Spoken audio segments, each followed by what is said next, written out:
What I'm going to speak today is basically summarizing the kind of research I have done with IFPRI and FAO many years ago with Henning. Okay. The topic that I'm going to speak is livestock industrialization in Asia, growth, scaling up, factors affecting scaling up and competitiveness, and the outlook of, for smallholders. Basically, this tells you the outline of what I'm going to speak. Okay. Although I'm speak broadly about Asia, my emphasis will be on basically on Thailand because I know much more than issues in other countries. Okay. First, livestock industrialization happened. The livestock sector provided the strongest source of growth in Asia after the Asian crisis in 1998 and even avian flu in 2004. Poultry, meat, eggs, and milk have been at the forefront of the livestock production growth in many countries, in Asia, including Philippines. For example, in Thailand, the production of broiler went from 500,000 tons in 1983 to 1.2 million tons in 2001, or about 22 million chicken per week, and it dropped to 15 million 15 million chicken during the avian flu outbreak, and then surged now to almost 25 million birds in 2011. Swine production increased by 5%, eggs by almost 5%, also milk by more than 3% during the 1980 to 2009.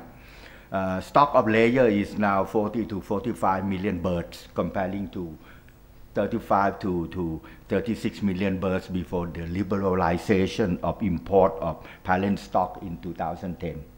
And then standing stock of sows is 0.8 million sows in 2011, with the production of fattening pigs of 12 to 13 million pigs per year in the last few years. This has been at a constant level in the last few years for swine. And this is show you the production of crop and livestock growth rate in the world, in Asia, and in selected countries. You see that most Asia has experienced higher growth rate than the world, and higher than crops, than cereals, etc. And this is a consumption of crop and livestock growth rate, which I don't have to repeat because you can easily find this data in FAO. The scaling up of livestock production has become apparent in developing countries after the introduction of modern livestock some 30 years ago. In developing Asia, livestock industrialization, I believe, first took place for East Asia, aside from Japan. I think outside Japan, it took place in Taiwan and then in Thailand. Thailand, it was introduced in the 75 to 78 period, and other countries in 1980s and 1990s. Scaling up of livestock in Thailand, because of the scaling up, firm size has increased dramatically in all sectors of the livestock industry and almost everywhere now in Asia. And this is to give you the chicken firm size between 1993 and 2008. You see a big increase both in number of chickens by larger firm and in the share of number of holdings of larger firm. And this is the data for swine farm size and dairy farm size. Okay, I don't have to show you the detail. In Thailand, the average farm size for broiler farms is now 10,000 birds per house, while the corporate farm size will be 20,000 to 100,000 broilers. The broiler industry has been now completely dominated by a dozen vertically integrated companies, 3 of which are dominant oligopolies. And integrators now control 60 to 70% of the layer industry. There are now 22 importers of day-old chicks, comparing to 9 importers when there was a monopolized egg board a few years ago. An average swine farm size for contract farmers is 300 sows, up from 100 sows in the early 2000s, because the integrators have to minimize their transaction costs. They don't want to deal with too many smallholders. The swine sector is still dominated by independent growers, many of which have very large modern farms with full cycle of production, thanks to the imported PL line from Europe and the extension services, as well as the breeding improvement program by one of the famous agricultural university in Thailand, Presideent University. The dairy industry is still dominated by small and medium-scale growers and form the effective and successful cooperatives at district level, with the average farm size of more than 50 cows in 2008, quite big farms now. Commercial farms in the Philippines, in the Philippines, large integrators control, I believe, more than 80% of the broiler market. So the Philippines hog sector is less concentrated than the broiler sector.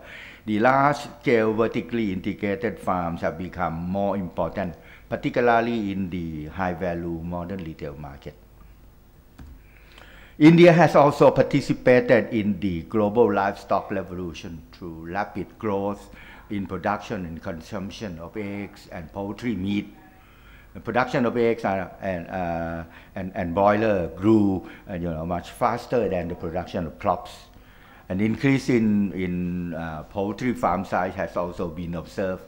Now units with 5,000 to 50,000 birds per cycle are very common for broiler and layer farms, thanks to the role of foreign MMC. But milk production is still dominated by smallholders and again cooperatives, thanks to the cultural significance of the Indian diet and heavy regulation and high level of protection, similar to Thai case. China has also seen an enormous increase in production of poultry meat and eggs in the last 2 decades through a combination of large farms and higher productivity per bird. Large-scale commercial farms with annual production of 10,000 birds now account for, I guess, probably around 50% of the production. And commercial broilers market is now dominated by large and integrated companies. Livestock in between 85 and 2005, some 70 million small poultry growers left the sector. This is similar to Thailand. Though there are still more than 34 million rural households who keep backyard poultry, they play now marginal role in meeting the increasing market demand. And livestock is becoming less important as a source of income for small-scale farmers. What are the key drivers of this Asian livestock industrialization? I believe there are more than 5 factors, but I believe these 5 factors are probably the most important. At macro level, it includes the market, both the export market and in Asia. I think most of the growth of the livestock industrialization has been driven by the domestic demand, increase in per capita income. Then technological change, institutional change, particularly contract farming and vertical coordination, and then policy distortion or policy support, and last, transaction costs from asymmetric information. In most Asian countries, the livestock revolution has been driven by the growth of domestic demand, thanks to the sustained economic growth in the last 3 to 5 decades, and the introduction of foreign technology in broiler production. A recent study shows that the livestock sector productivity growth, in other words, the supply side, can also lead to GDP growth, thanks to the large backward and forward linkage of the sector. And in some countries, the causality is both ways. from productivity growth of livestock sector to GDP growth, and from GDP growth to the growth of the livestock sector. Now in Thailand, the revolution is attributed to a combination of three factors: export market, technology, and contractual arrangements. The Thai poultry revolution began with the introduction of modern poultry farm by CP, Jalern Pokapan, which saw the export opportunity in Japan, mid-1970s. It applied for investment privilege to establish the first chicken export processing plant. Very important, this one. Why? Because the BOI law, Board of Investment, allows CP to bypass the domestic law, requiring that all slaughterhouses have to be owned by local government. This is the exemption. But the export opportunity would not be realized without imported technology from other acres, which drastically increased broiler productivity. Then imported technology came in the form of imported breeds, improved feeds, medicine, etc. An economic study by my colleague at IFPRI finds that imported technology is one of the most important factors explaining high productivity of poultry in 24 countries. Yet, to capture the economic gain from technology, CP has to introduce a contract farming with farmers, which require them to buy their own chicks, modern efficient feeds, as well as animal drug at higher price at the time.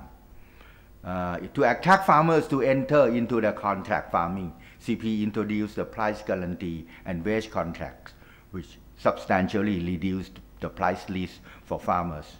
The contract was a copy of the one used by Acre in USA.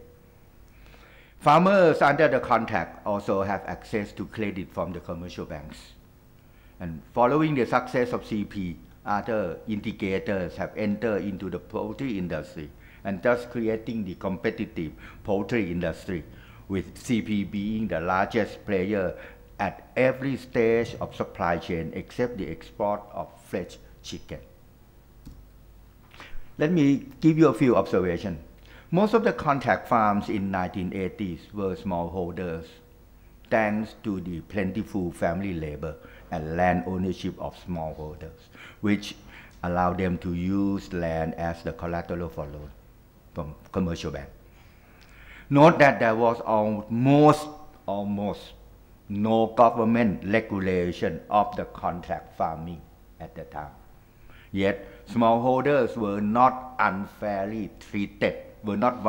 unfairly treated because of the competition among integrators. So competition among integrators are the key.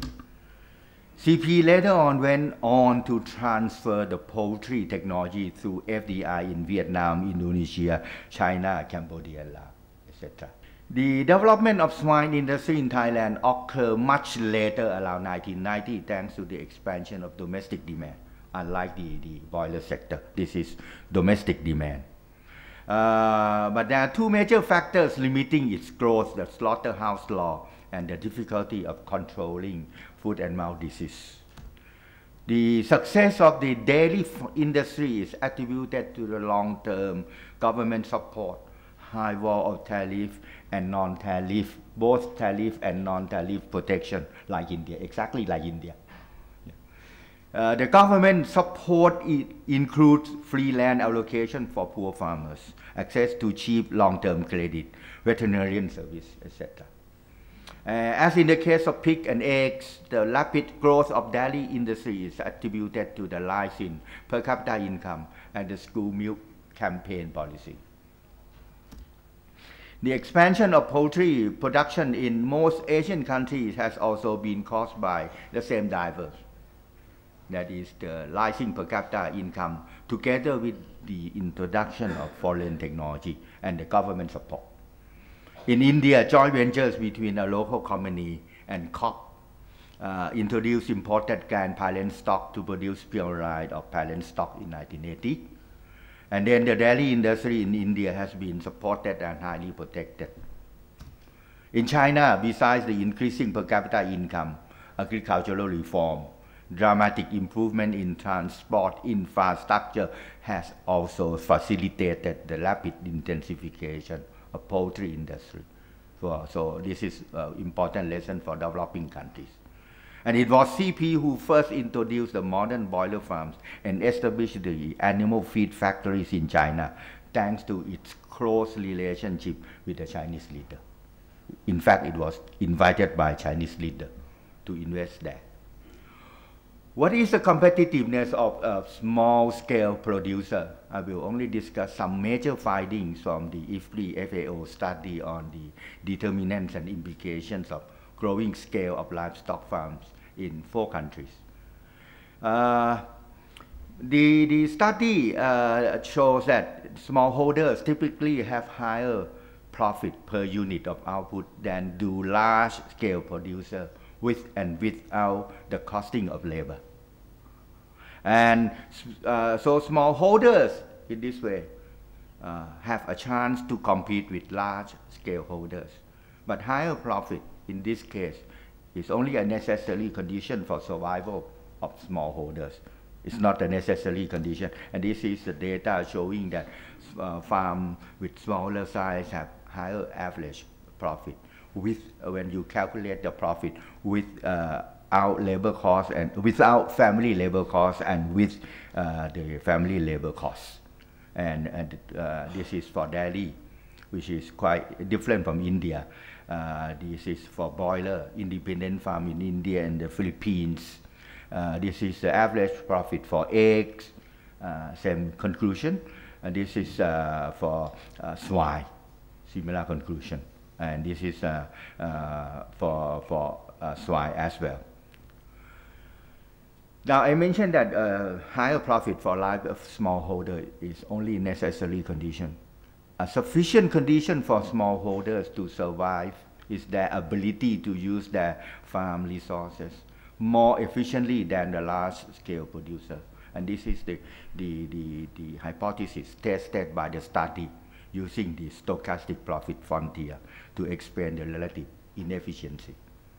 And bad news for smallholders is that the results support the view that small farms are less efficient in securing profits than large farms.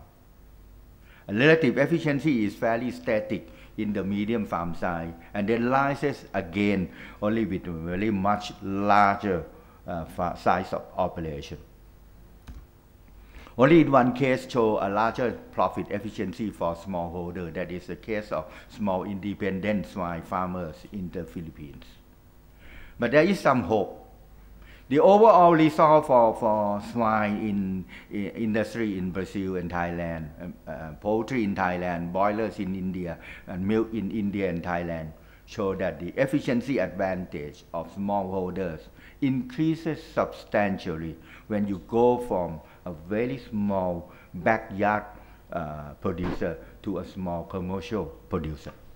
That's a hope. And this shows you the mean relative efficiency of various farms in those 3 countries. I cut the case of Brazil. This is for broiler in Thailand and broiler in India. You see, larger farm size has higher efficiency. And this is the same thing for layer industry. And this is for winners in Thailand.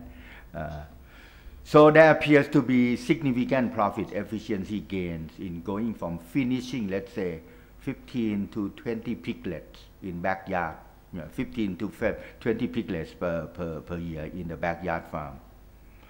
To then you move to finishing 150 to 200 piglets, as in the case of small commercial farms.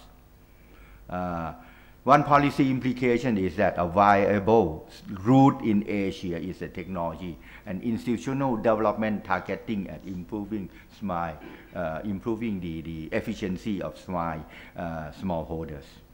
Yet other conditions are very important. The availability of farm labor, very important. The second important finding is that contract farming are more efficient than independent farm except in one case of the Philippines. So contract farming and cooperatives, which is also a form of contract farming, seems to improve farm efficiency by reducing transaction costs faced by smallholders. This is because the capital costs and risk are shared by indicators. So this is data showing that the contract farms are more efficient than independent farms. The third finding is that why are some farms more efficient at making profit than others? In the paper, we discussed two important factors, the role of environmental externality and transaction costs or asymmetric information. I'm not going to discuss the issues of environmental mitigation effort here. The main conclusion is that the transaction costs matter most to small producers, especially access to various sources of market information, having a cell phone, education, experience, access to credit. And I like to mention that in Thailand, if the owner of the poultry farms is female, they are more efficient than farm owned, operated by male.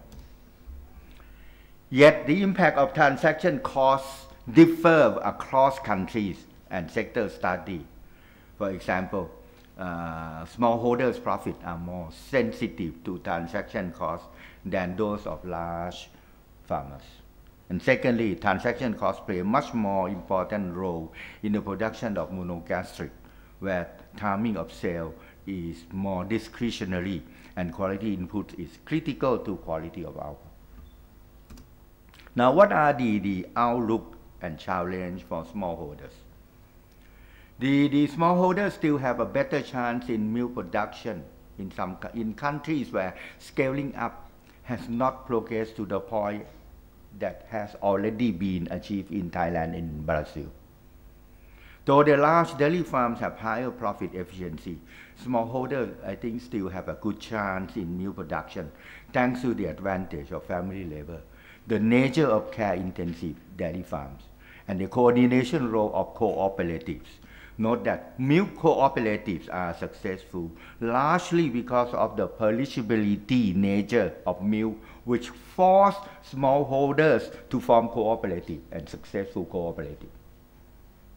Yet it is likely that the 1 to 5 cow dairy farms will have to grow in size to 10 to 30 or 40 cows per farm, as already happened in India and in Thailand. Evidence from Philippines show that smallholders are more competitive in informal local market than large-scale farmers, since market tend to gravitate to higher-end concern of quality. Smallholders will need to associate it with the institution that can supply technology, information, accreditation, which are necessary for them to compete in higher value market. In Thailand, small independent winner farms are reasonably efficient and can survive in the local market thanks to the effort of small family labor. Contract farmers are more profit efficient than independent farms at comparable scale because contract farming reduces the transaction costs for farmers. And this is why the broiler industry in several countries is now almost completely dominated by indicators. Therefore, it is likely that the monogastric livestock development will continue to see increasing vertical coordination to overcome the high transaction costs faced by farmers in securing low-cost quality inputs on credit and achieving market recognition for quality output and animal welfare. Very important, animal welfare. But it is if you are going to export to Europe. But it is possible that in some areas with small market and plentiful family labor, the small contract farms may survive. What are the concerns? The main concern is that forces promoting scaling up of livestock production may drive small producers out of business. And every evidence in Thailand and China show that number of smallholders have significantly declined. But the good news is that livestock income distribution across farms become more equitable in Thailand because those who remain in business successfully improve their competitiveness, and the data consistently shows that if you take the ratio of the income of livestock farms relative, comparing to income of all agricultural farms, and then you take the ratio of poor livestock farm divided by income of all livestock farms, comparing that ratio to the agricultural farms, and you see that farmers in livestock, there are smaller, lower ratio of poor livestock farms than in agriculture. And Gini coefficient is also lower for livestock. But the issue is not whether such displacement will occur or not. It has already occurred. But the issue is whether it is sped up by artificially by policy distortions. I think this is very important. A number of contract farmers in Thailand now have complained that they were asked by contractors to put more investment to improve their farm. And the indicators explain that they are following the government policy of biosafety farm, which requires more investment. So I think there is a need for research on viable technology on food safety with the minimum scale that allows smallholders to survive, let alone thrive. This is one of the issues.